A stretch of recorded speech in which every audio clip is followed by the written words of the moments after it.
Have you ever found yourself getting by the skin of your teeth? Maybe you find yourself right now holding on by a thread. You feel that if just one more thing happens, then you're going to fall into a heap on the floor. Maybe Christmas is a time of year where you count your blessings. You look back and are overwhelmed with thankfulness for when people, even strangers, have stepped in to give you a hand. It could be for some food, helping pay a bill, a ride in the rain, or a word of encouragement or prayer. We all need people in our lives. None of us are an island. We all need help, and we are all called to help others. Jesus offers us more than light relief in moments of struggle. He offers permanent relief, and he invites us to join him in reaching others with the same hope. Join me today as we explore what it is to have light in our lives and to walk hand in hand with God.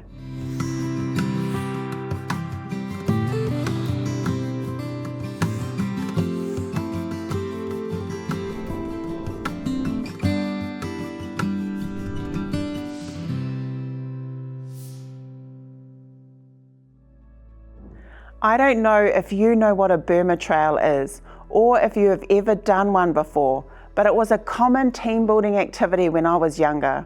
It's actually one that I didn't mind so much because you have the security of being able to hold on to a rope. When I was recalling this activity, I actually got curious and looked up to see if there was an origin story where this particular game came from. Many believe that it comes from the Burma Road that was built during World War II. Japan had invaded China in 1937, cutting it off from most of the world. This road, extending from Lashio, Myanmar, formerly Burma, to Chungking, China, was one of the two roads used to supply military forces to China. It runs through rough mountain territory, and over 200,000 labourers helped build it. You can only imagine the lengths they had to go to for such a task, especially in those days. Part of the assignment would have been life-threatening as they paved a way through the mountainside. It gives me so much appreciation for how this activity came about. A Burma trail, as we know it, is almost a game where you navigate your way in the dark through the bush using only a rope as a guide. The rope is tied on at the start and weaves its way through a course, going around trees, up and down hills, and even through streams at times. The goal is to make it to the end of the rope and to have your whole team with you, still together. It's done at night time to make it all the more challenging, and in some circumstances, people even wear blindfolds. Sounds like fun and potentially easy until you're the one holding the rope in the rain, it's dark, you're cold, and you have no idea where you are or where you're going. Depending on how thick the rope is, you can even lose track of it as you mistake vines for the rope and have to backtrack to find the rope again. If you're the one in front, then there's even more pressure as you navigate the path for the rest of the group. Sometimes people are even grabbing the hand of the person behind them to make sure they can keep navigating the different junctions and stay on track. On more advanced Burma trails, there are even more points when the rope stops and you have to find the new rope for where it starts again. I've seen people walk up hills through thick bush and even cross rivers, all while working together and holding on to that rope. When I used to work in the area of outdoor instructing, it was common for us to use this activity for team building and for building confidence in children and young people. Even the more reserved would find an element of success when reaching the end of that rope. For more confident groups, we would have a lot of fun by trying to distract them during the activity. We might suggest a section requires extra caution, or that a trap might be coming up to see how the group responds. It was always fun tickling the legs or hands of people with a leaf and see them jump in excitement. We also used to have a gorilla mask, and it was one that you put on your head and it was fully covering at the front and back. Someone would wait at the end of the rope and they would just sit there. As soon as the group had decided that they had succeeded, this gorilla mask had a torch, and the moment they took off their blindfolds, they would jump out growling like a gorilla. It was great entertainment, and the young people never disappointed us with their actions. If you're considering the building of the Burma Road or the activity of the Burma Trail, they have many things in common.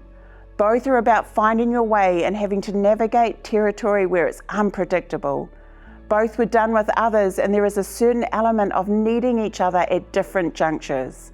The Burma Trail activity in particular involves fumbling around in the dark, and success is dependent on not letting go of the rope.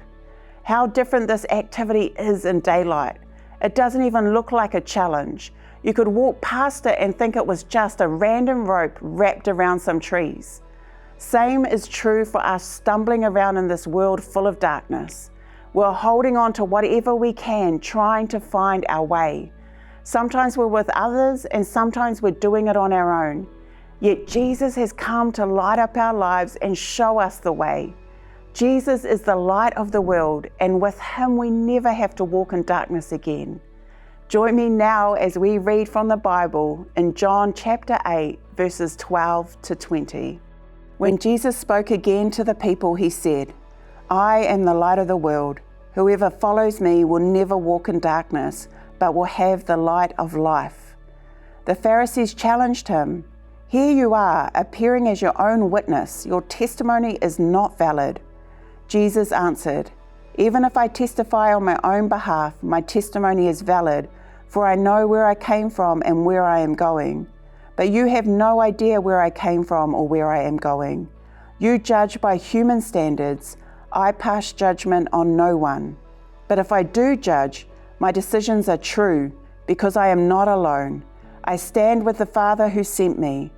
In your own law it is written that the testimony of two witnesses is true. I am the one who testifies for myself. My other witness is the Father who sent me." Then they said to him, "Where is your Father?" "You do not know me or my Father," Jesus replied. "If you knew me, you would know my Father also." He spoke these words while teaching in the temple courts near the place where the offerings were put. Yet no one seized him, because his hour had not yet come. To understand the power of Jesus at work in the world today, it helps us to read earlier in this chapter. So here's a bit of context. Just before this passage we read, in the book of John, there is another story recorded. This story speaks to a woman caught in adultery. So she is actually caught in the act by the teachers of the law and Pharisees. Don't tell me how they found out about it. She is then dragged before Jesus, who is teaching a crowd of people. Can you imagine the shame and humiliation? We have no idea of her circumstances and what has led her to this moment. She was being used to trap Jesus, as these leaders felt threatened by the influence he was now building.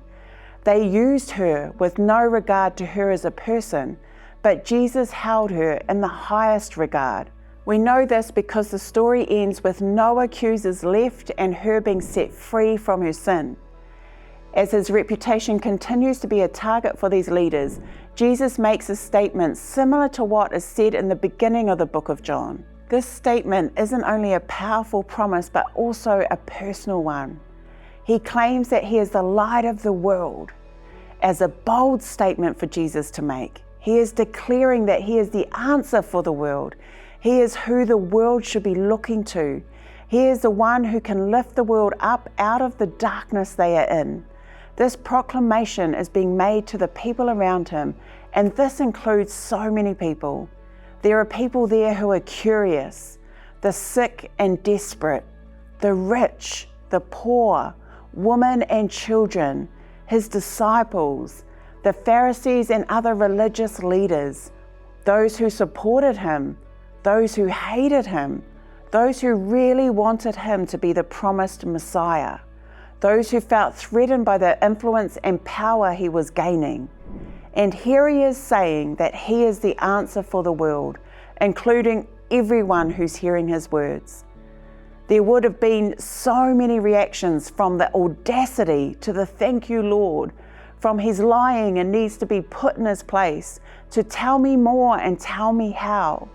We know this to be possible because of how Jesus is questioned after making this statement. They challenge not just for the purpose of wanting to know more or from a posture of curiosity. They ask from a desire to discredit him and breaking down his influence with the people.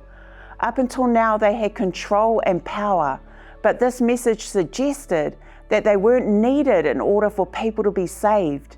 Their rules weren't needed, and neither were their prayers. Jesus offered himself as a solution, and the people were hungry. They were desperate for a solution. They were yearning for more, and they were willing to dare to believe that light was possible. Better than that, light was a person, God himself. Not God off in a distance, but a God in their presence, God in the flesh, willing to touch them, teach them, and restore them personally. Can you even imagine what that was like for a widow sitting in the crowd, or an abandoned cripple? What did Jesus' countenance say to the deaf boy, or his words laced with compassion sound like to an old blind man? How did the rejected tax collectors feel? Or how about the barren couple yearning for a legacy of their own? We can take it for granted the hope that comes with light. We are desensitized to the reality of Jesus being the light of the world, not the light shining down from heaven, but the light living, breathing, walking and talking with humanity on this earth. God from heaven, being born of a woman into the working class of the day. He didn't afford himself a privileged position, but rather positioned himself in the best place possible to be light to both the rich and poor, slave and free, male and female, young and old, broken and whole. It is the light of the world who invites people like you and me to follow him. This invitation to follow Jesus has more significance to it than what might be considered at first glance.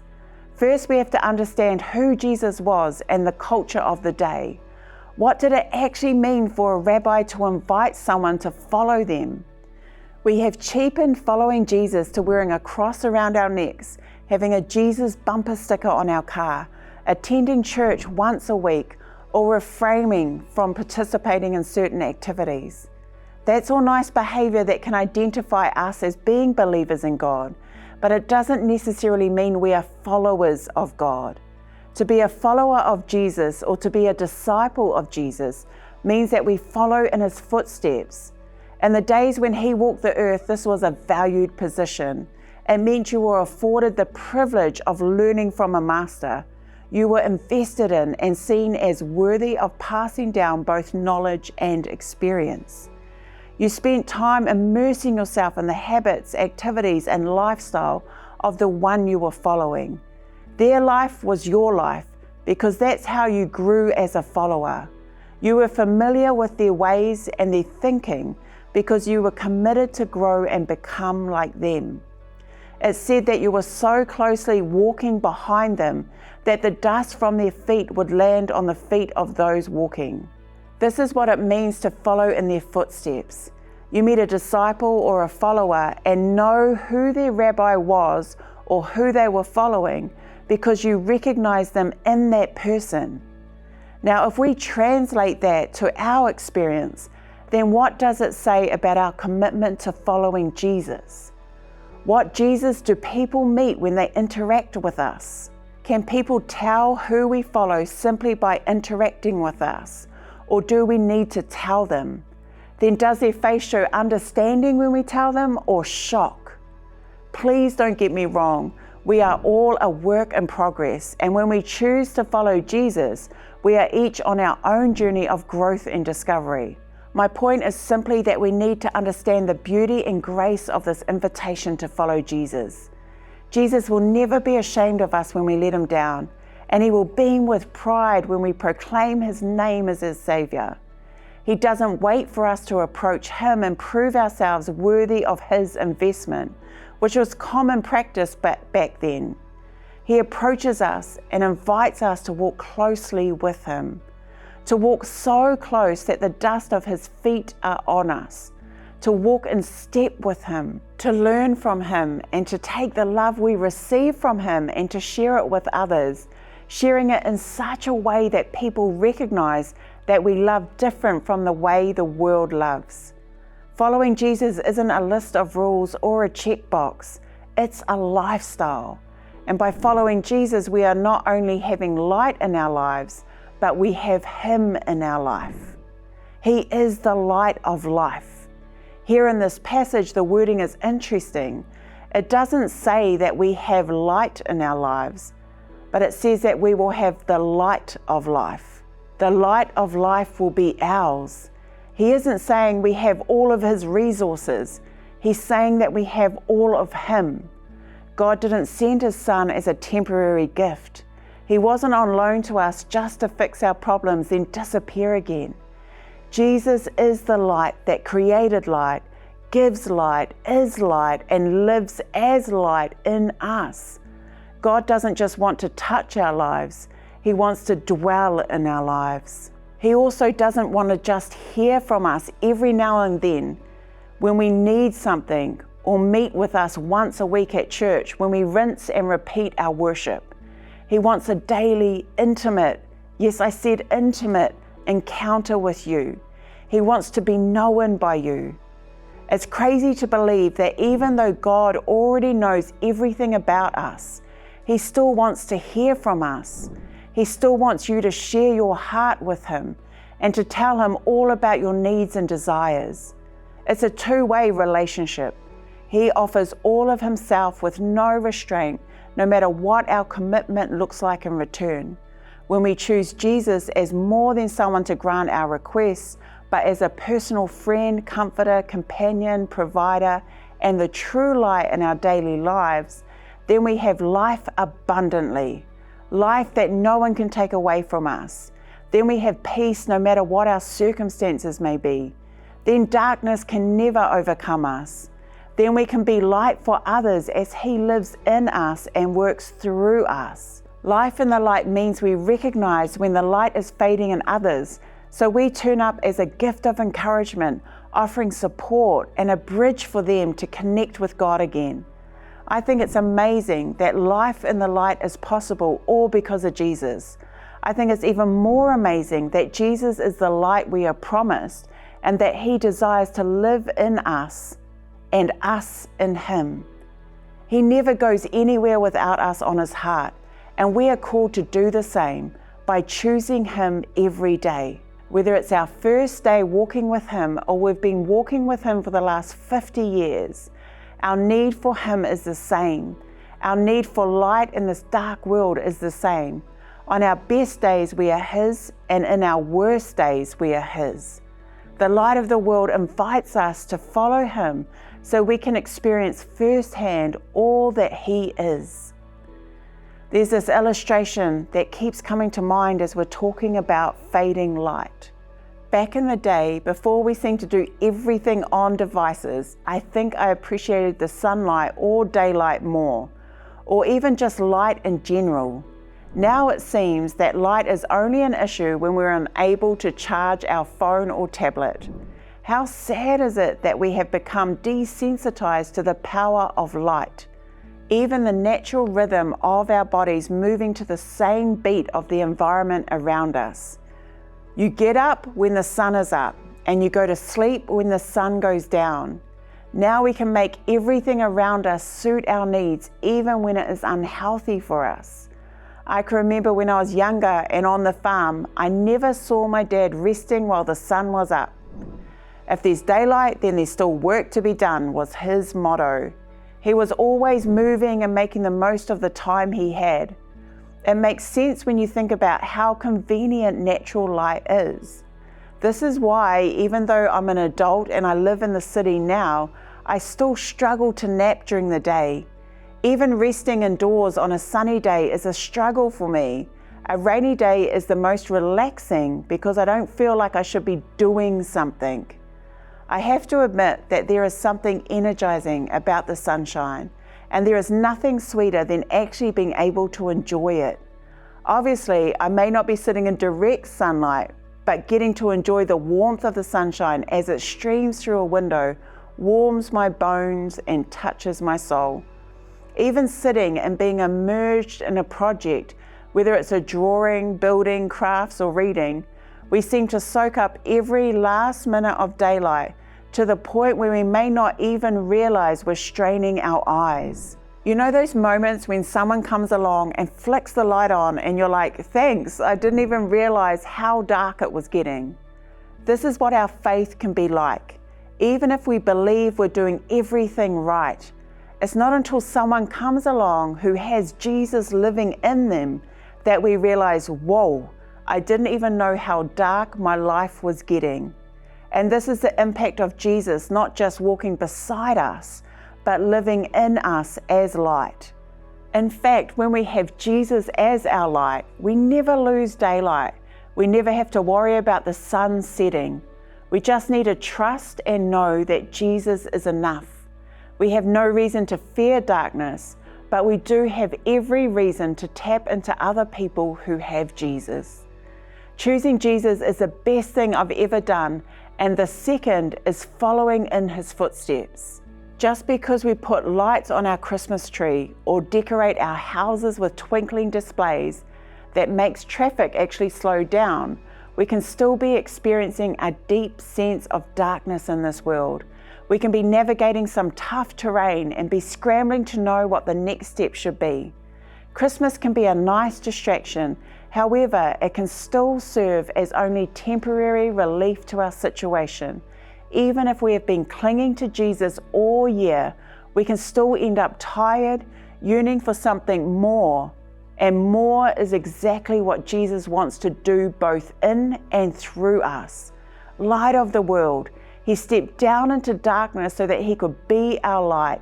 He left the glory of heaven so we could experience the glory of him in person as our solution to our situation.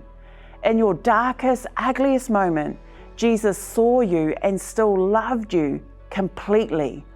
It is this love that compels him to keep loving you no matter what.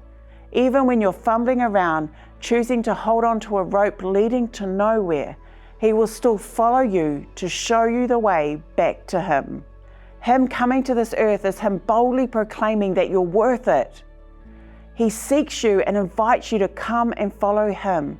He offers you more than life that's just a little bit better here in the now. Jesus invites you into a close, intimate, growing relationship with him. A relationship where he brings all of himself and reveals more of himself to you every day. Even when you stuff up, he will still back you up. He doesn't require that you perfectly represent or portray him. He simply asks that you trust him as he does the work, both in and through you. He asks that both you and me just keep turning up every day. He is the light of life, and he isn't just offering you a torch so you can navigate the steps better by being able to see the way better. He wants to come into your life as light so you have him and so that you can walk and step together. He's not just a band-aid for your current situation, he's the answer for your daily living.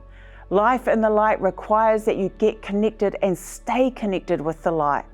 It's not about what you do for God, it's about relationship, meaning it's about what you do with God. It's about what you're willing to let him do in and through you. So as Christmas fast approaches, I challenge you to take the next step with Jesus. How closely are you walking with him? How close do you want to walk with Jesus? Imagine what it would be like for people to recognize more of Jesus in you. Who do you want to touch with the light of Jesus this Christmas? Let me pray with you now. Lord, we thank you that you are the light of the world and you invite us to follow you. For whoever is listening right now, please show up and show them the next step so that they may have more of you in their life. I pray this in your mighty name. Amen.